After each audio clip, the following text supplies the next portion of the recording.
আজকে আমি নবম শ্রেণী সাহিত্য সঞ্চয়নের অন্তর্গত কবি জীবনানন্দ দাশের লেখা আকাশে সাতটি তারা কবিতাটি নিয়ে আলোচনা করব। কবি জীবনানন্দ দাশ 1899 খ্রিস্টাব্দে জন্ম হয় এবং 1954 খ্রিস্টাব্দে তার মৃত্যু হয়। তার লেখা বিভিন্ন কাব্যগ্রন্থগুলির মধ্যে যেমন ঝরা বালক তার প্রথম কাব্যগ্রন্থ, ধূসর পাণ্ডুলিপি, মহাপৃথিবী, রূপসী বাংলা ইত্যাদি। আমাদের যে আলোচ্য কবিতার আকাশে সাতটি তারা, এটা কবি রূপসী বাংলা নামক কাব্যগ্রন্থ থেকে নেওয়া হয়েছে। এই কাব্যগ্রন্থটি 1957 খ্রিস্টাব্দে প্রকাশিত হয়, অর্থাৎ কবি জীবনানন্দ দাশের মৃত্যুর পরে। এই কবিতাটা রচনা করেছেন বা রূপসী বাংলা কাব্যগ্রন্থটি তিনি 1932 খ্রিস্টাব্দে পরে রচনা করেছেন। এই কাব্যগ্রন্থের যে বিভিন্ন কবিতা বিভিন্ন স্তবক অনুসারে আছে, মানে ধারাবাহিকভাবে আছে, এখানে তার নির্দিষ্ট কোনো নাম দেওয়া নেই। তো আমাদের সাহিত্য সঞ্চয়ন গ্রন্থে যারা সংকলক, এই সংকলক তারা এই আকাশে সাতটি তারা নামটা ওই স্তবকের প্রথম পঙ্ক্তি অনুসারে নামটা দিয়েছেন। যা হোক, এই কবিতাটা সনেট ধর্মী এক প্রকার কবিতা বা চতুর্দশপদী যে কবিতার যে রূপ, সেই রূপটাকে তিনি কিছুটা হলেও নিয়েছেন। প্রথমে 8টা পঙ্ক্তি, তারপরে 6টা পঙ্ক্তি, 14 পঙ্ক্তির কবিতা। তো কবিতার বিষয়বস্তুটা কি? কবি বাংলা রূপের যে সন্ধ্যার যে রূপ, সেই রূপটাকে কবিতার তার চেতনায় বা তার কল্পনার স্তরে যেটা এসছে সেটা তিনি কবিতার মধ্যে তুলে ধরেছেন। কবি সন্ধ্যাবেলায় বাংলার পল্লী গ্রামে কোনো এক স্থানে বসে যে তিনি সন্ধ্যার রূপটাকে লক্ষ্য করেছেন বা তার কল্পনার স্তরে এসছে, সেই রূপটাকে তিনি এই কবিতার মধ্যে তুলে ধরেছেন। তো আমরা দেখি এই কবিতার মধ্যে কবি কীভাবে বাংলা রূপটাকে তুলে ধরেছেন সেটা নিয়ে আমরা আলোচনা করব। তো তিনি কবিতায় লিখেছেন যে আকাশে সাতটি তারা যখন উঠেছে ফুটে, আমি এই ঘাসে বসে থাকি। যে আকাশে সাতটি তারা যখন উঠেছে ফুটে, আমি এই ঘাসে বসে থাকি। তো এখানে প্রশ্ন হতে পারে, কখন কে ঘাসে বসে থাকেন? যখন আকাশে সাতটি তারা ফুটে ওঠে, অর্থাৎ সন্ধ্যাবেলায়, সেই সপ্তর্ষি মণ্ডল, এই সপ্তর্ষি মণ্ডল বা সাতটা ঋষির, ভারতীয় সাতটা ঋষির নাম অনুসারে, সেই সাতটা ঋষির নাম অনুসারে সপ্তর্ষি মণ্ডল যখন আকাশে, সন্ধ্যার আকাশে ফুটে ওঠে, কবি এক গ্রামের কোনো স্থানে ঘাসের মধ্যে বসে আছেন। তখন সেখানে বসে তিনি এই সন্ধ্যার যে রূপ, বাংলার সন্ধ্যার যে অপরূপ রূপ, এই রূপটাকে তিনি দেখেছেন। কামরাঙা লাল মেঘ যেন মৃত মনিয়ার মতো গঙ্গাসাগরের ঢেউয়ে ডুবে গেছে। মেঘকে কিসের সঙ্গে তুলনা করেছেন? কামরাঙা লাল মেঘ।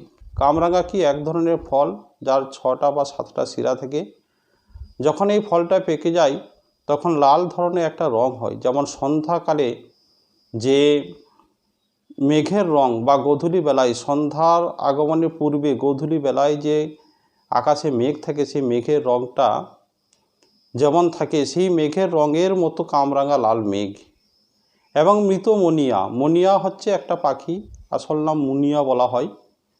এই মুনিয়া পাখি বিভিন্ন রঙের হয়। এখানে লাল রঙের যে মুনিয়া রঙের কথা, রূপের বা সৌন্দর্যের কথা বলা হয়েছে। এখানে কবি কামরাঙা লাল এটাকে তিনি রূপক অলঙ্কার হিসেবে ব্যবহার করেছেন এবং মৃত মনিয়াকে তার উপমা অলঙ্কার হিসেবে তিনি ব্যবহার করেছেন। এই মেঘটাকে দুটোর সঙ্গে তুলনা করেছেন। এই কামরাঙা লাল মেঘ যখন সন্ধ্যা নামে, তখন সন্ধ্যা মেঘটা কিন্তু আস্তে আস্তে মৃত মনিয়ার মতো বিলীন হয়ে যায়। অর্থাৎ মৃত মনিয়ার যে রূপ, যে রং, মৃত্যুর পরে তার আর সেই রূপটা থাকে না। অর্থাৎ যেমন মেঘের যে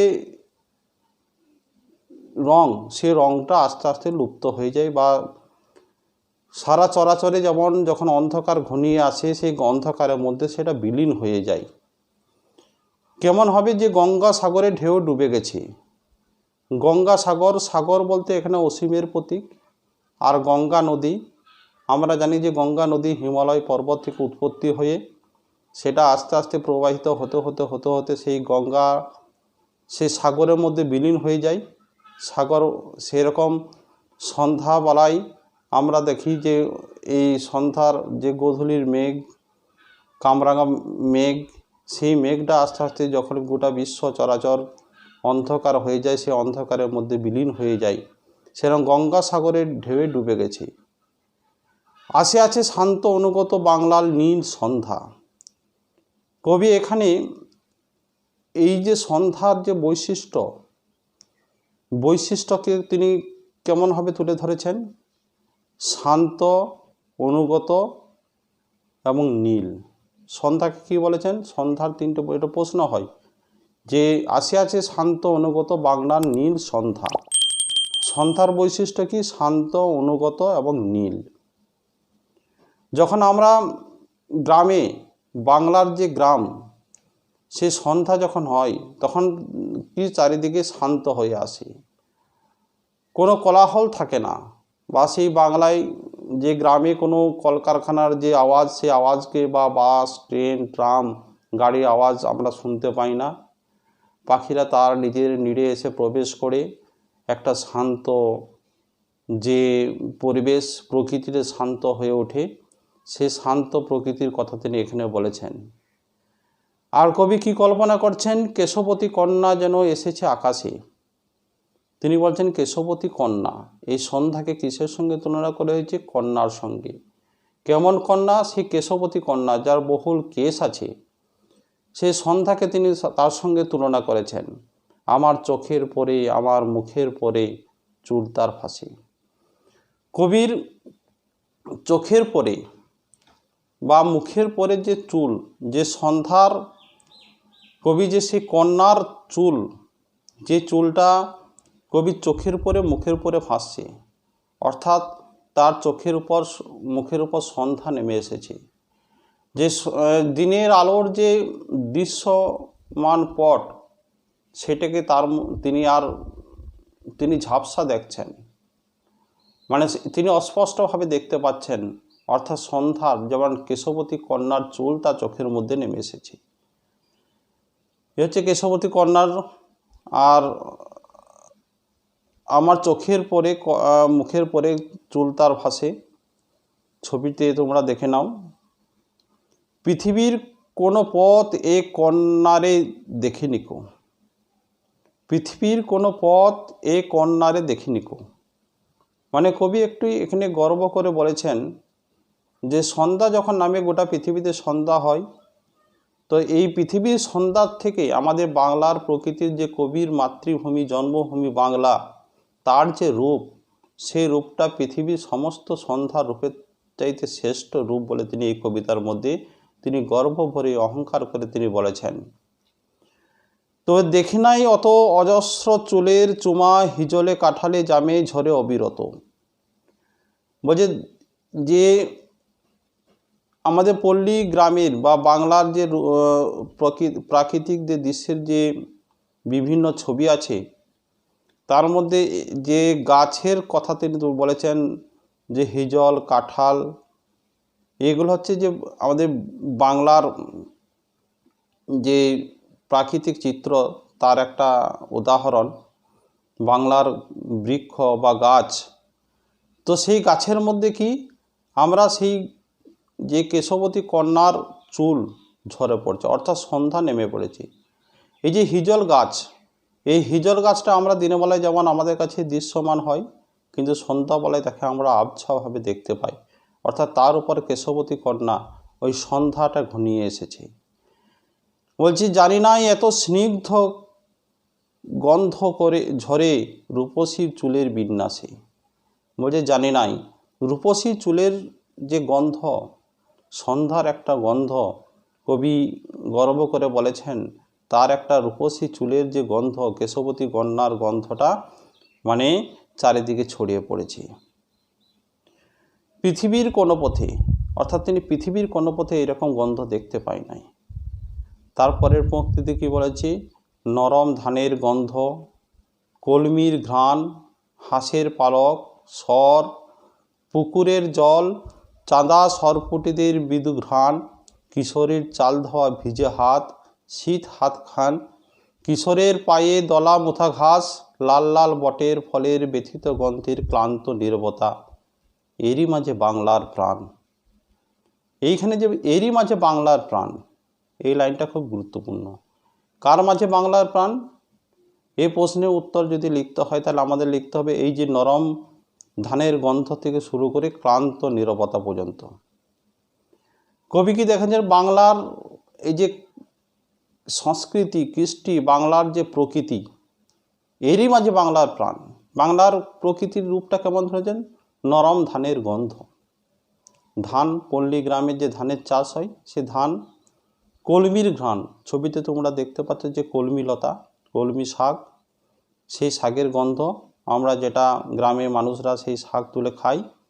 হাঁসের পালক, স্বর, স্বর জাতীয় বা নলখাগড়া জাতীয় এক প্রকার গাছ, আর পুকুর, গ্রামে তো পুকুর থাকবেই, পুকুরের জল, চাঁদা সরপুটিদের মৃদু ঘ্রাণ, চাঁদা এক ধরনের ছোট মাছ, সরপুটি মানে যেটাকে এক কথায় বলা হয় সরল পুঁটি, গ্রামের এক ধরনের মাছ।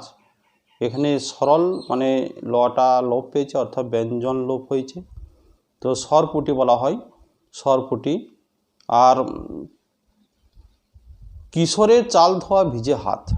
যখন কবি 1932 খ্রিস্টাব্দে পরে কবিতাটা লিখেন তখন বাংলাদেশের সমস্ত অংশটাই গ্রাম।